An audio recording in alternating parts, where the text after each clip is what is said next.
refreshing to have done it. It's much calmer than 5 or 6 weeks ago.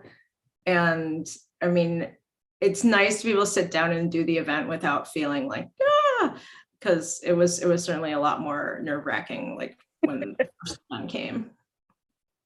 Can you do that sound again? It was incredible. Well, that was my general feeling. I'm just gonna let me just turn the Wi-Fi off on my phone. And then but okay.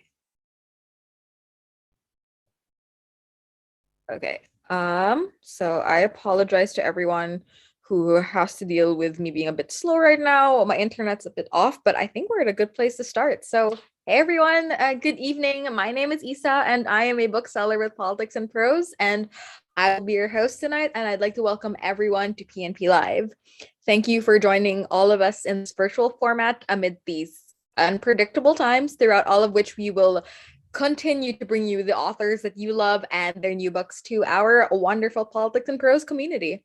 So at any point during the event, you can click on the link in the chat to purchase The School for Good Mothers by Jessamine Chan on the Politics and Prose website. I left my copy at the store. And additionally, you can ask the author a question by clicking on Q&A, which can be found near the bottom of your screen. And while we'll try to get to everyone's questions after the presentation, we apologize in advance if we don't have time to get to yours. And finally, we want to thank you for being here with us tonight. We are so thankful for this wonderful community of our book lovers and friends for just keeping our spirits afloat. So it is now my pleasure to introduce tonight's speakers. Jessamine Chan's short stories have appeared in Tin House and Epoch. A former reviews editor at Publishers Weekly, she holds an MFA from Columbia University's School of the Arts and a BA from Brown University. Her work has received support from the Elizabeth George Foundation, the Red Loaf Writers Conference, the Wurlitzer Foundation, the Gentile Foundation, the Kimmel Harding Nelson Center, the Anderson Center, the Virginia Center for the Creative Arts, and the Ragdale Foundation. And Jessamine will be joined tonight by Megan Giddings. She is currently an assistant professor at Michigan State University and affiliate faculty at Antioch University's Low Residency MFA. Her first novel, Lakewood, was one of New York Magazine's top 10 books of 2020, an NPR Best Book of 2020, a Michigan Notable Book for 2021, and a finalist for 2 NAACP Image Awards, and a finalist for the LA Times Book Prize. Friends, it is my absolute honor to introduce Jessamine and Megan to PNP Live. Thank you so much, Isa. And thank you, Megan, for joining me for this event.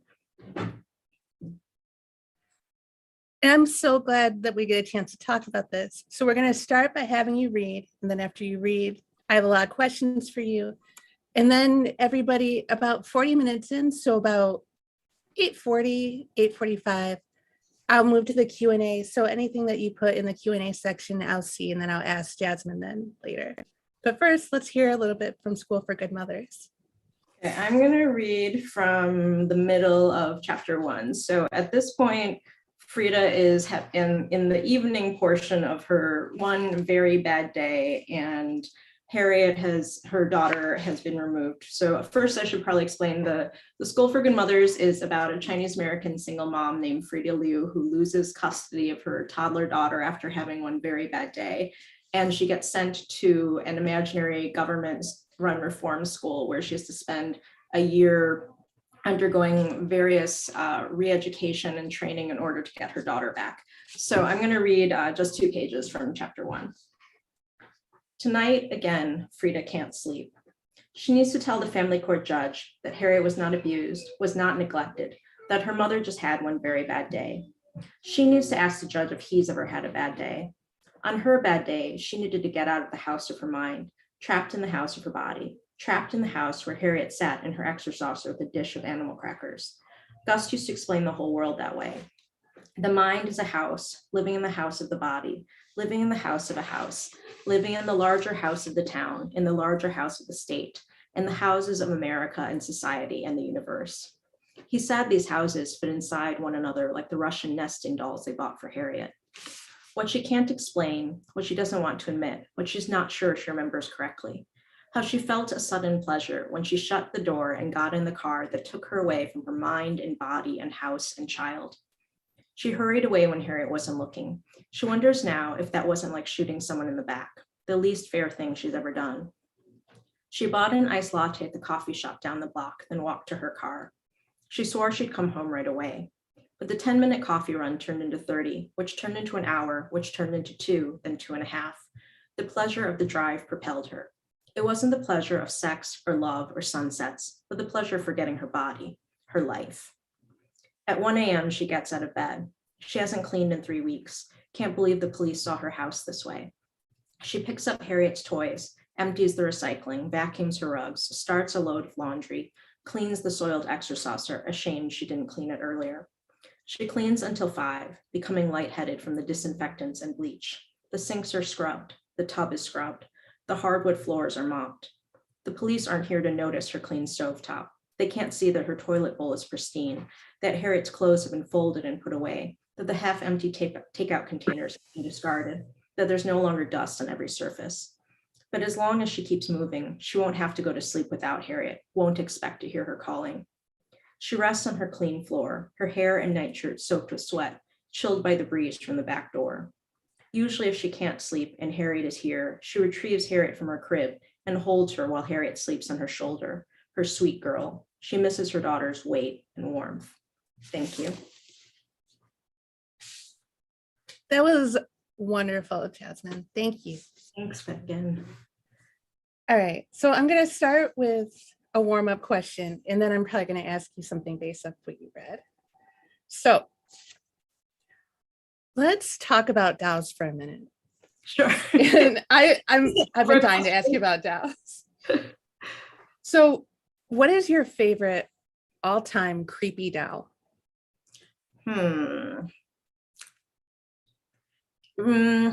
I don't know that I have one from childhood, but I have to admit, my daughter has a really, really extensive collection of calico critters, and they are kind of creepy. Like I don't want to taint them for her because they're like her treasured possessions, but they're almost like dressed like little Victorians, but they're like little kittens or like a kitten family, and they're kind of fuzzy and they collect dust very easily. I'm pretty sure my niece has one. They're also so small that like the babies are like this size, and so the babies get lost very easily and the babies' clothes go everywhere. But those are the dolls that I interact with the most, and there's like a whole animated TV show that is also very creepy. But I think when you put like cutesy animals in human clothes, it's just a little weird. And I think you do a really good job, like what you just said, of like the cutesy animals in human clothes. I think it's one of those things that's in your book, though, where I don't mean directly like, oh yeah, this book is filled with that, but there's something about how often people are portrayed as soft, especially when she's at the facility. And the women who are in charge running the practices, there's like this emphasis that you put on how they dress or how they act. And it's this perfect calculated softness. And then it's the juxtaposition of the things that they do, the hardness, the ways that they treat the mothers. How often do you think you've been thinking about those juxtapositions while you were writing this book? The mixture of soft and hardness that kind of is repulsive in people.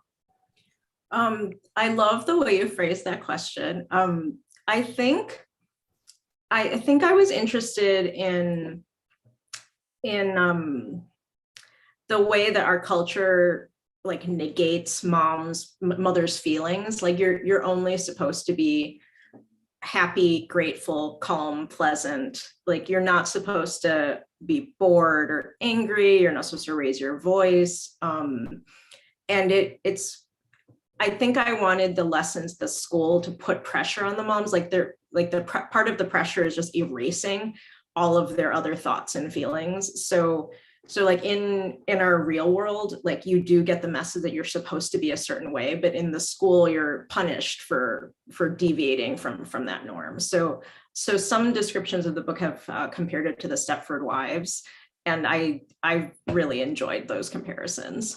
Like even though I have, so shame, I must shamefully admit I have not actually read the Stepford Wives, but I listened to the You're Wrong About episode about the Stepford Wives, and I feel like that was a good hint of what it's about. But I liked the idea that the conformity would be really emotionally oppressive for the women.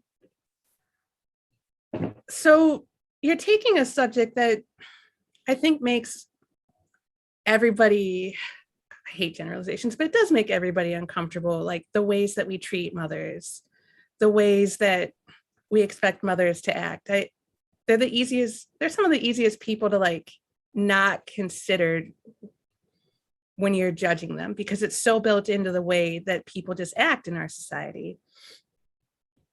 Is that something that you set out to write about with this book? Or did this book first start as something else, and then you realized, actually, this is the thing I'm wanting to talk about. I want to talk about motherhood and the performance of it. We were talking before going live about outlining and like figuring out what we wanted to write about. I wish that I could say that I went into the project with a plan, like these are the big topics I want my book to deal with. Like it's going to be really timely, and like I wish I could go into it.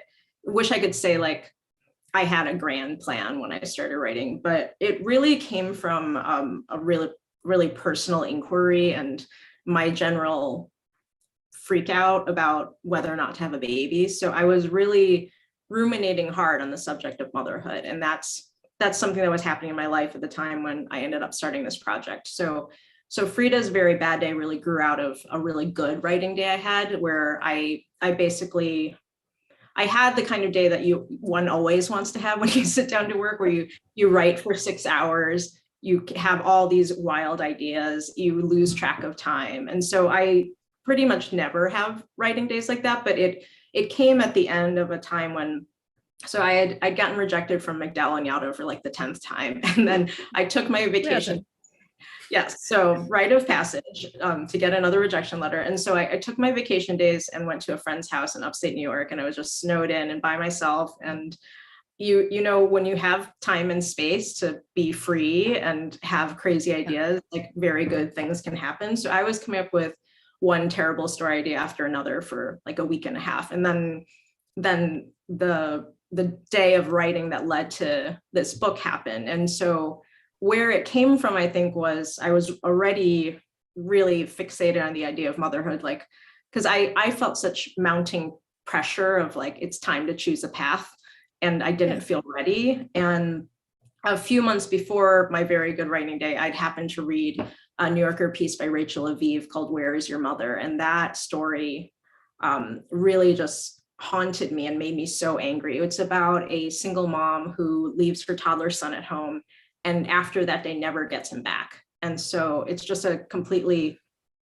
terrifying and heartbreaking story. And I think where some of the sci-fi elements came from in my imagination is because in the Rachel Aviv article, what really struck me was the way that they spoke to the mother in the story. And they spoke to her in such a clinical way. And it was so chilling that it reminded me of science fiction in a way, because they were talking about really intangible things like love, affection, and maternal instincts, but in a way that suggested they could be measured and judged. So I think something about that story just really lingered in my mind. And so it came out months later, but I definitely didn't sit down with a plan. Like after reading that article, I didn't think about it for several months.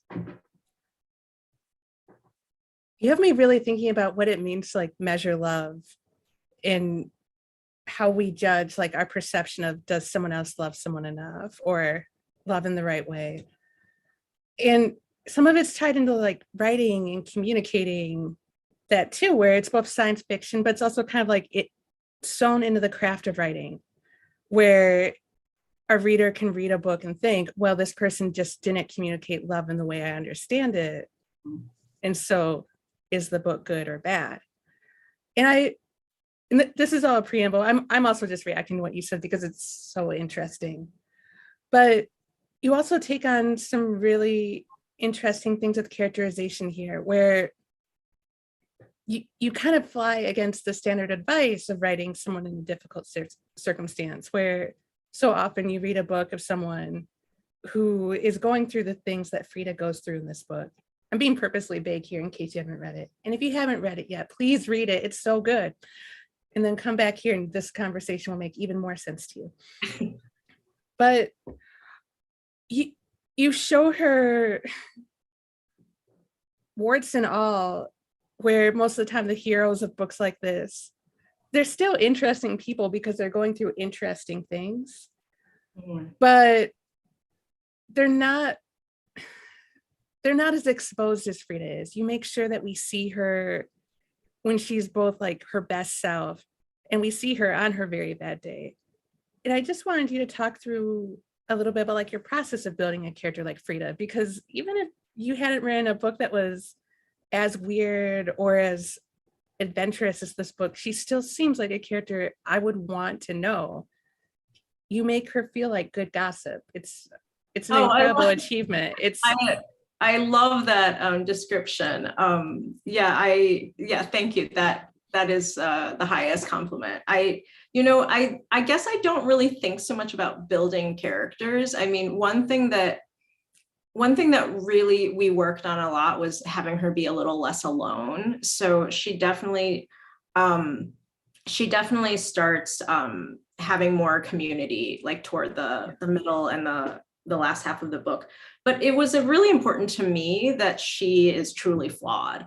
I mean, I guess it never occurred to me to write her as a pure heroine and have her be noble, because I guess I didn't want to worry about like, am I representing Chinese Americans well? Am I representing Chinese American women well? I think I was just trying to write one compelling character and not worry about not worry about like doing something like good for the Asian American community, because I think having more flawed and well-rounded characters like does push things forward in its own way. Like I think of the character Edie in Luster, like that was like incredible character building. And part of what is so compelling about that character is that she's really messy. And so I really wanted Frida to be really messy while being a mom, because that's like the biggest taboo, is to like have any messy, selfish feelings while having a small child. So I wanted to really wrestle with that, because some people suggested having her do something much more innocent at the beginning of the book, and that just was not the story that I was interested in telling.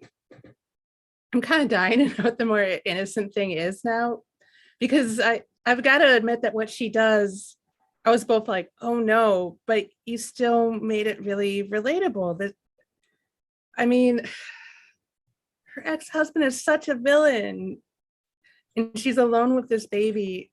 I know that it's probably not fair to call Gus a villain, but he's a nice villain. He's like a do-gooder gaslighting nice villain. I mean, and it's also in the gossip sense of that book. Like if I heard, I'm trying not to say exactly what he does again. I'm dying to. But the things that he puts Frida through with a smile, it again, it's that gossip feeling where these people are alive. It's such an accomplishment. And I know that you mentioned that you didn't think too much about it, but let me just ask one more thing, because there are so many characters in the book. And one of the things that I was really impressed by is that even the characters who seem fairly small when you get to the actual school for good mothers, you make sure that they have their beats and moments. And I wanted to just hear you talk more about, and we can start easy, about which of those characters is your favorite, because I feel sure that you have a favorite out of those minor characters that was either the most fun to write or could have taken over the whole book. But let's start there. Oh, I have to give credit to my first editor, Dawn Davis, who worked with me on the developmental edits, because she did a lot of the building of secondary characters with me. And I mean, she made me cut a bunch of the moms because there were just too many moms. And I was saying like, no, I can't cut these characters. But she wanted me to get more focused and give the moms like ample page time instead of just filling the page with extra people. So what was unusual about this project is almost all my previous short stories were about couples. And so it'd just be following two people for 20 pages, and it was very contained, and I didn't have to have a whole cast list taped to my wall to keep track of the names. I did have a lot of fun writing Teen Mom, who got all the best lines. I have to admit, I really enjoyed writing Susanna because she was a way to process a lot of the things that really bothered me about upper middle class progressive parenting culture. So when like people would like say random things to me about my child or anything that were super annoying, I would just file it away and like have Susanna say it in the book instead of dealing with it in person. But I mean, a lot of the things that Susanna does and says, like they're actually based on like real things I've observed. So she's a little out there, but it's maybe not as extreme as it seems in the book, because there's kernels of truth in it. Yeah, I kind of guessed it was Susanna because it's really fascinating to me because you both do that kind of mom shaming type thing that happens through someone who didn't have to be a mom, but you also make sure to go out of your way to give her a complete arc in this book. You also think a lot about the ways that the two women treat each other, because there is a lot of heat for Susanna and not for Gust at sometimes, which I think is normal.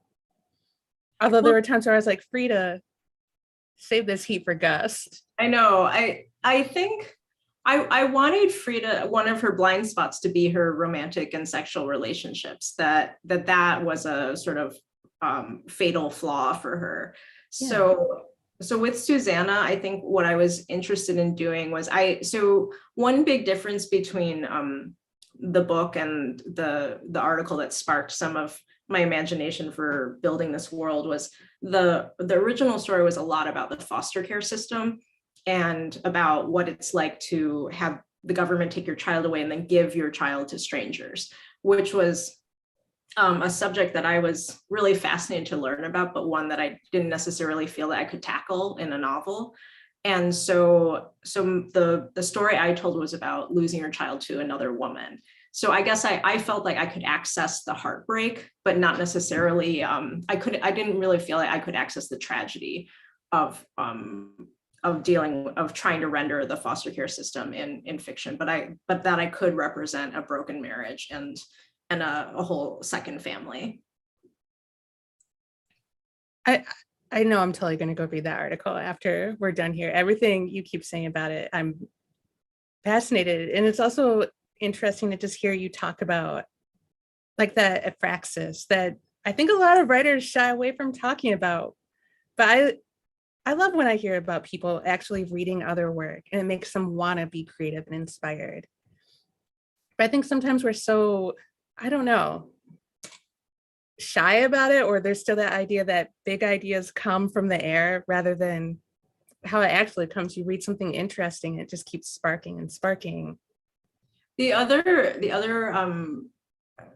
text that you should read is Diane Cook's short story called Moving On, from her first collection, Man v. Nature, which is about a government institution for widows. And that definitely got my wheels turning for the book too. And I definitely told her early on, I'm like, I'm kind of inspired by the story. She's like, don't worry, go ahead, go write your crazy idea.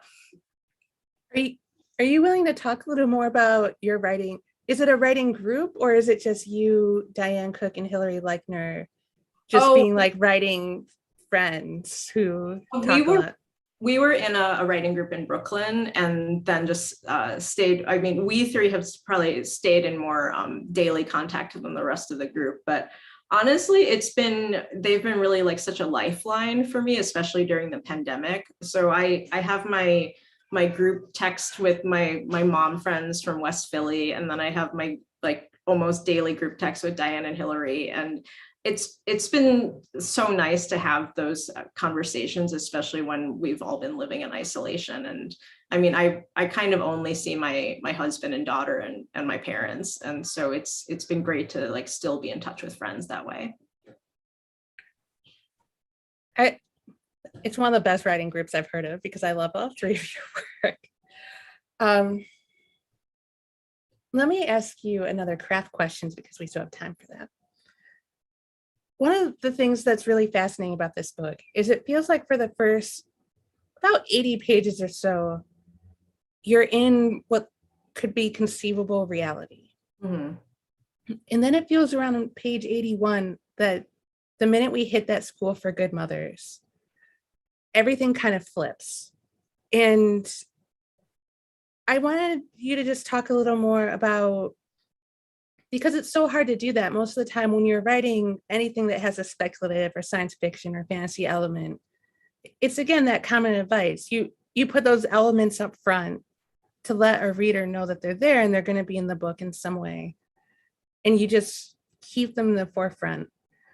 But I was really impressed by your patience in making us wait for things to get really strange. Like first they're heartbreaking and tragic and frustrating.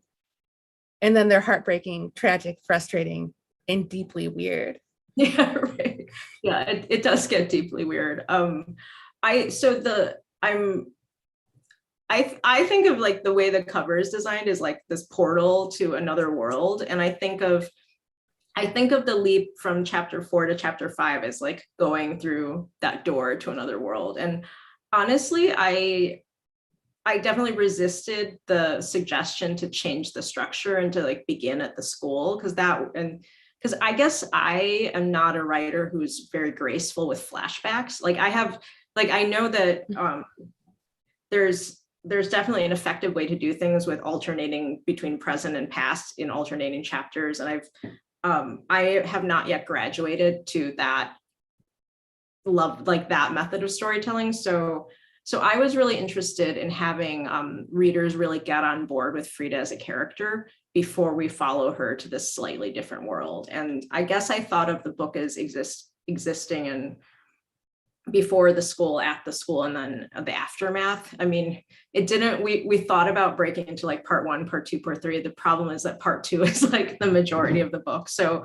in my mind, I had it in thirds, but it didn't land that way in terms of the plot. But I guess I really wasn't super well versed in the conventions of speculative fiction. So I think I broke some genre conventions simply by just not knowing that much about them. Like apparently, so my friend Keith Wilson, who's an award-winning poet and was my tech consultant on the book, he was saying that like it's very unusual to have like the machines not rebel in a story, but because I'm not like a major sci-fi reader, I didn't even know that was a thing that I was resisting doing. Like I was just really following my instincts there, but I wanted to like begin in the real world before things got weird. I can't imagine what your book would be like if the machines rebelled. It would be an interesting book. That's just not necessarily where my mind goes. And it's so hard to have these conversations sometimes because I just want to spill everything out about the middle to make the question make more sense. But especially because of the machines and dolls and strangeness in the middle section, were those always in the drafts? Yes, they were. So the doll, so the women in pink lab coats, the voice of the book, the lessons, even a lot of the moms were there from the beginning. So the draft that I had from the good writing day was to have Frida and Harriet's whole story, Gus and Susanna, a lot of the mood and the emotion of the book was there from the beginning, but the dolls were always there, and like the blue liquid was there from the first draft. I don't know that I could have systematically come up with all of those pieces. It was more like those pieces poured out, and then I had to spend years and years trying to actually like build on the promise of that first draft. Can you talk a little bit about how long it took you to write this book? It took a really long time. So I began this project in early 2014. So it's been really interesting to think about the timeliness of the book, because I started it a long time ago, and I don't think it was necessarily even supposed to be as realistic as people are reading it now. It's just that our world got extremely bad in that time. And so like women's rights have eroded in a way that I don't think anyone could have predicted in 2014. And the idea of crazy government institutions springing up out of nowhere and like catching all these people and subjecting them to like human rights violations, and having it very badly run and based on oppressive logic. I mean, that would have been hard to do world building in fiction to like make that seem plausible. It's just that those things became just part of our like daily life for 4 years. So actually in response, I think I did less world building, like in the getting to the school section to explain the laws and like the various policies that have changed, because we were living at a time when everything was really, really chaotic every single day. So I found that the school actually became more plausible as time went on, which was definitely not what I intended. I think it's for the best. And I just want to thank you for talking about how long it took. I always think it's a relief for people to hear, like, novels take 5 years sometimes. My Lakewood took 5 years for me. I know people whose book have taken 10 years or more. But I think so often people think, oh, it's a book a year. And oh my God, who are those people? I don't understand. I mean, I'm also around undergraduates a lot where I'm like, no, that's not really the case. So I think from the time when I started writing to the time when we sold it was about 5.5 years. But then we sold it in fall 2019, and it only came out in January 2022. So the journey to publishing a book is also its own other chunk of time. Yeah. But yeah, it took a really long time. But I'm 43 now, and I started writing fiction when I was 18. So the journey to like getting to starting a novel project was its own other like 2-decade saga. And it never ends now. Now you have to keep going. I know, but yeah, when I was listening to your bio, I'm like, wait a second, it's only been 2 years since Lakewood. Can I ask you to talk about your book, which I'm so excited about, because it's about witches? Very briefly, because this is your last night, so I want to make sure we stay focused on you. But yeah, I started my next book immediately after we sold Lakewood. So I started it in 2018 because it's the thing that my agent, I always describe myself as like a border collie. I need a project or I get into trouble. So it's the thing we do. What's the next thing? What's the next thing? And when he asked me, the first thing I blurted out was, it's about witches. And I'd been obsessed at the time about this folktale where there's this witch who sees a young woman who, in one version of it, she's this beautiful young woman, but she has a terrible attitude. And she curses her to spit pins because it's so gross, the idea that someone's to spit pins for the rest of their life. And at first it was going to be in some way directly about race. And I thought like the idea of maybe writing about a young Black girl who's been cursed by an older white witch who sees her like, I don't know, flirting with a cute young white guy could be interesting. But it turned out not to be the book I was really interested in writing, because the descriptions I wrote of her spitting pins were so truly disgusting that I could not make anybody read that book. And also I didn't really think I had enough to say about that. And I was also really burned out on just a lot of things. So I started to write a book instead about what if everybody, or at least all women, could be witches? And then I thought a lot about gender expression, what that might mean. And what would it mean if for some reason people thought that magic or power was tied to gender expression, and what institutions would rise up to stop that? And that got me really excited about the book. I think one of the reasons why I was really excited to talk to you is it seems like we both have this big interest in thinking about how the state treats women, and especially how the state treats people, and I don't want to just say women because I don't think either of us are interested in just cis women here, but how it treats the people that they think no one else will care about. Yeah, I'm so excited to read your book, and I know I've been asking you for a galley for months now. I promise you're getting. Thank you.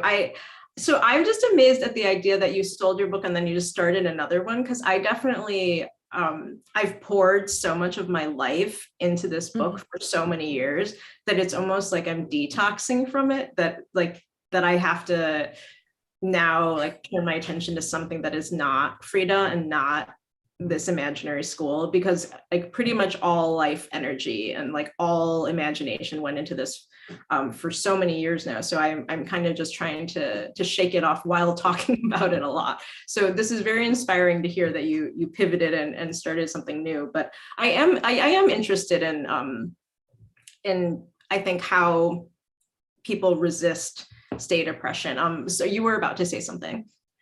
Well, all I was going to reassure you is that I'm a Capricorn, and that means I'm demented, and that's why I started a new project. I think what you're doing is really normal. But let's talk. We have a last moment for us to talk between us before I start looking at the Q&A. What do you think it is about that for you? That mixture of both the state is supposed to take care of you, the state is also an oppressor, that makes you want to speak out? I mean, I always found books like 1984 like fascinating, and I mean, part of it is that I'm definitely like coming at American culture like from an outsider's perspective. I mean, I'm first generation Chinese American, and so I guess I've never felt like I couldn't speak up about American culture, because I guess it's never really felt completely like mine. Like I don't know that I've ever like existed in America like feeling like I belong, like because I don't really know anywhere like that my family and I could go where we would just blend in. Like we would kind of just like look foreign wherever we went, and so that definitely was a different vantage point for viewing American society, and especially writing about American families or American parenting. I was definitely coming at it from an outsider's perspective. And you were in the Midwest too, so you were even less likely to probably see other families like yours too. It's something I really relate to. I grew up in a predominantly white small town in Michigan. And I mean, I could also go in on the ways that like citizenship, it does make you notice who gets to be considered a citizen or not, or even just, how racial identifiers work, where that's a whole conversation that we could probably have for probably another 35 minutes. But let me get to some of the ones in the chat for a minute. Sure. Okay, a first one for you. So one person is wondering if you could talk a little more about the challenges of being a writer who's also a mother. That is a great question. I think what made it possible to write this book while becoming a mom, while having an infant and toddler, is really first childcare. And the second is definitely that I happened to be writing about motherhood, so I could pour a lot of my real life into the project. But definitely like this book would not have happened without childcare and full-time preschool. Okay, next one. How did you come up with the father's school and the differences? There are obviously stark, frustrating differences, mainly the motto, but what did you pull from life, if anything, to show how parenthood is framed in terms of the patriarchy? And the person who wrote this question, I'm very jealous that you asked this. It's a beautifully written question. Thank you for the beautifully written question. I did not think that. I think I was thinking about the patriarchy all the time without thinking specifically about the patriarchy in all caps. Just because it's so ingrained in our daily life that you don't even name it necessarily. And I think I came up with a lot of the ideas for the father school were brainstormed with my friend Keith, who he and my friend Yvonne read one chapter at a time over about 2 years. And so he was saying, no, you can't have that many dads. It needs to be a much smaller school. And like, he definitely helped me come up with the mantra. And I think we together brainstorming figured out that everything about the dad school should be more humane. Like, they got more frequent calls home. They were never expelled. I wanted the dads to not be shamed in the same way.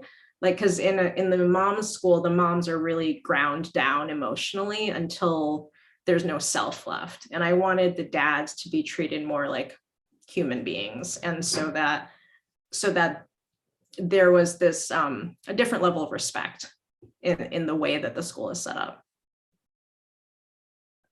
Super interesting. I think we could play a devastating game that is patriarchy in all caps and list things that are that, and then patriarchy lower caps and list things that fit there. But that would cover the whole world. Like, I know, but that's all what makes it devastating.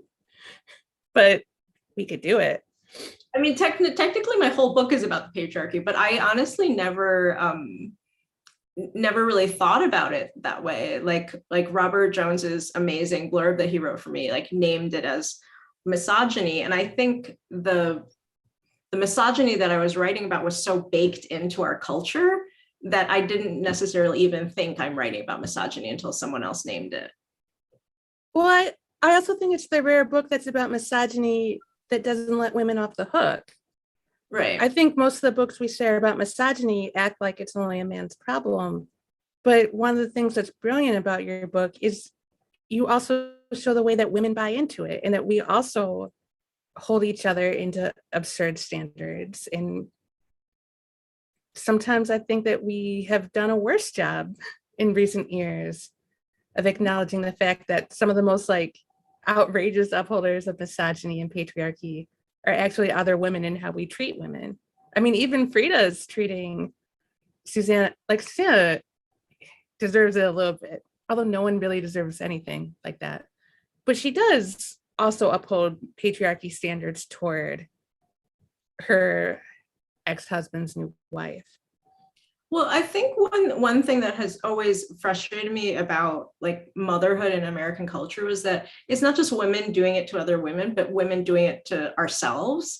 Like, I feel guilty and ashamed about various parenting mistakes I made, but part of it is, I feel like it's not even coming from me. It is not coming from my friends. It's not coming from my mom. It's not coming from like people around me. Some of it feels like I've just like it just in the air. like I'm supposed to feel guilty all the time, so I start feeling guilty all the time when actually, like, I'm doing fine. My kid is fine. I don't need to feel bad about every single thing that I don't do perfectly well. But there's this whole cult of motherhood where you're supposed to do everything right all the time, and your house is supposed to be perfect, and you're supposed to be a perfect wife, and you also need to have like great arm muscles and do crafts. And so it almost feels like a different oppressive standard than the one that like the previous generation was dealing with, because now there's this whole like wellness and like saving the earth component to it, besides just the basic problem of like having a job and having children. And you can't even, if you go on social media, even if it is theoretically to talk about your work or to connect with friends, it's still really easy to find it. Even like the ads that you get on Instagram, even the minute that the algorithm knows that you're a mom or that you're thinking about being a mom, all of it's there, just seeping in.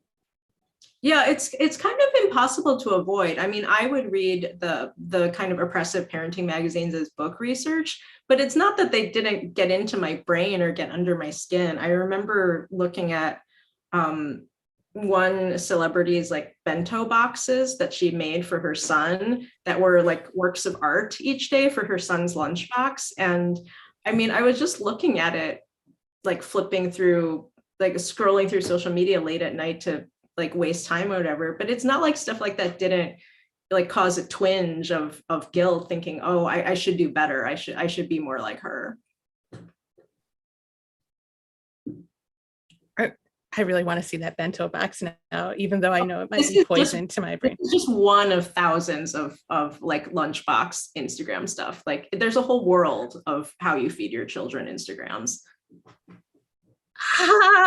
Okay. There's another great question that I want to make sure gets asked. As I was reading your book, I kept thinking about Clara and Clara and the Sun. You must have created your dolls before Ishiguro's book came out. Did you read his book? And if so, any reaction to his AI children?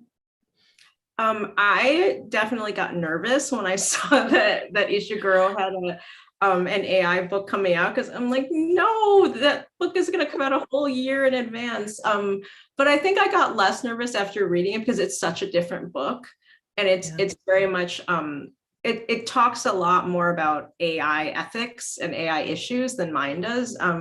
I was really interested in the storytelling potential of the dolls, not necessarily how they were made or the ethics of how they're used. So one review justly said that there's a lot of ethical implications about consciousness that are left unresolved, and I'm like, oh, good point. And so I definitely didn't go down that path, but I think Ishiguro's book was really hard to read as a parent, because there's so much tragedy in it. And I mean, I read that book as a present to myself after finishing some edits, but it definitely like was really unsettling to read as a parent of a small child. Honestly, I'm impressed by your willpower that you could read that book at all when your whole book hadn't come out yet. I couldn't touch a single recent book that was similar, that anyone said was remotely similar to the ideas of mine. It took me 6 months after my book came out to like even think about those books again, because I was so spooked about the process of what if this was exactly like my book but 10 times better. I had a really funny interaction with my agent Meredith, because we were talking about, because Never Let Me Go is like a big inspiration, because I love that book. I love the mood of it. I love the sense of foreboding. It's a book where I couldn't tell you the whole storyline from start to finish, but I could tell you a lot about how I feel reading it and the emotions it provokes. And so I was reading it while working on edits with Meredith before we sent it out to editors. And I got the biggest laugh out of her, because I was telling her, like, I'm never going to write a book as good as Never Let Me Go. I can't get to this level. And she was just, I could feel her throwing her head back and laughing. She's like, it doesn't need to be Ishiguro. You're just trying to revise your chapters. But I just love his books. And I mean, I've definitely tuned into his virtual tour, because he has such smart things to say. I missed all of his virtual tour, and I'm a little upset about it. It's been a wild year. Can you tell, and this will probably be, I'm going to do a last call for Q&A questions. So if there's something you're dying to ask, please put it in. But in the meantime, let's talk about your book covers, because you have two excellent ones for your UK and your US cover. And I just wanted to know, like, what was your reaction to them? How did you feel? Because they both, in different ways, both of them give like such a great sense of the book. So I'm obsessed with both covers. I'm really lucky to have two ominous pink covers of my dreams. I think I really like that the UK cover like has this spooky Shirley Jackson feel. Like I love the US cover because it's like a portal to another reality, but the spooky Shirley Jackson creepy school vibe is really fun in the UK cover. My mom refers to the birds as psychological birds, because there's not actually any birds in the school, but it creates this sense of movement. And so she instantly said, oh, they're psychological birds. So that's what I call them. Your mom sounds like the cutest person, just based on that. So, all right, this is the final question from the Q&A I'm going to ask. And this is from someone who's coming in cold, and they haven't even read the book yet, but they wanted to know, what about people's reactions will have you feeling like you accomplished what you set out to do?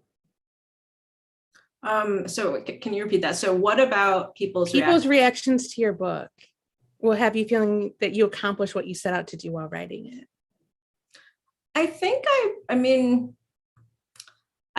wanted to write. I mean, honestly, the thing that would be the dream is to write a book that's lasting and that will be read beyond like one's launch and one's like pub year and stuff.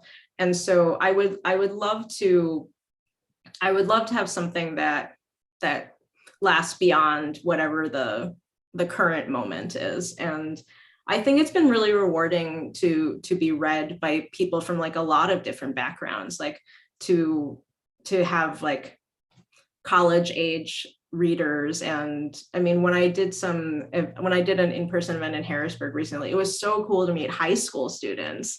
And that was really amazing to have them be inspired to meet an author and like they're budding writers. And I've got one message via my publicist from someone who I think is in her 70s and was saying like no book has moved her more than this one. And that was so exciting. And it's been really exciting to hear from a couple of social workers and someone who's a lawyer representing families who are dealing with some of these issues, and to hear that I got some aspects of the experience right, because I certainly didn't have like firsthand sources. I could just read and try to empathize and try to represent it as best as I could, but I wasn't doing on the ground research in that way. So I think in the broader scheme of things, I would love readers to think more about the way that like our government or society oppresses women, and also just to reflect on the fact that families are being separated by our government every day all around us. And it's been like this for decades. It's just very rarely on the front page of the paper. So one of the reviews that I really appreciated was talking about how the reviewer was saying she finished the book and felt like, okay, at least this isn't real life. But I think she then got to like my acknowledgements where I talk about some of the source material, and then she started digging through that and realizing like, oh, like this is even scarier because some of it is based on reality. So all those things, like I want readers to feel seen, but I hope it does shed a bit more light on the real life tragedy too. Yeah, I think you did that really well, Jasmine. Thank you so much for talking to us tonight. Thank you. Yeah, thank you, Jasmine. Yeah, no, you really did an amazing job of just highlighting there was a lot of nuance and like the harrowing emotional labor of what it is to be a mother, especially in the 21st century and as a woman of color. Like it touched on so many different things, and I'm glad I was able to read it before talking to you, and I'm glad I was able to talk to you tonight. Well, I'm glad I was able to hear you talk tonight. You guys were brilliant, and I get to ask the last question this evening. It is, so what are you guys reading? What would you like to suggest? Either of you can start us off. I came prepared because I knew you'd be asking. So I'm about to start reading More Than You'll Ever Know, which is the debut novel by Katie Gutierrez, and it's coming out in June. So we are going to be on a panel together at AWP called, I think it's called Nice Moms, Dark Hearts. So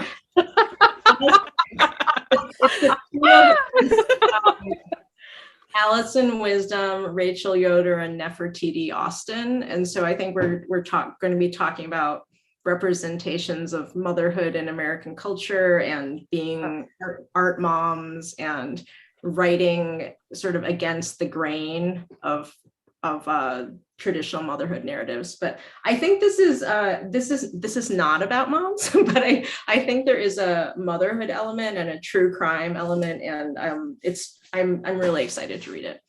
Awesome. I love the cover. Yeah. Okay, I just finished Light from Uncommon Stars by Rika Aoki, and this book is bananas. Okay, it is simultaneously about aliens, and it is also about a violinist who has sold her soul to the devil and has to recruit one last soul so she doesn't get sucked down to hell. And it's also about a young violinist who maybe she's the seventh soul, but maybe instead she's going to learn about the power of music and take control of her life through becoming a beautiful violinist. And maybe people learn about family and love. And also there's some gross things that happen in it too, and horrifying things. It's so wild. I think a lot of people would really like it. So that sounds amazing. Sorry.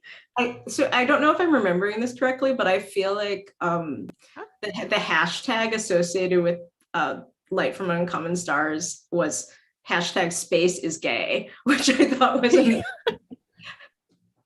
Yeah, because it is also about a lesbian star captain alien falling in love with the violinist who is trying to find souls, and maybe that changes them. Maybe you'll find out if you'll read it. And it's also about that violinist maybe becoming a mother figure to the trans violinist that she's mentoring. And I know the more I talk about this book, the more it sounds like it shouldn't work. But I cried really hard at one of the ending scenes. And it's been a long time since a book made me cry a lot, but it did. It was really moving. I mean, your book made me cry too, Jasmine, but I read that in the summer of last year. This is the most recent book that made me cry. Different. That's like 4 years ago in pandemic time. Or 2 weeks ago, because it's both small and big. That's very true.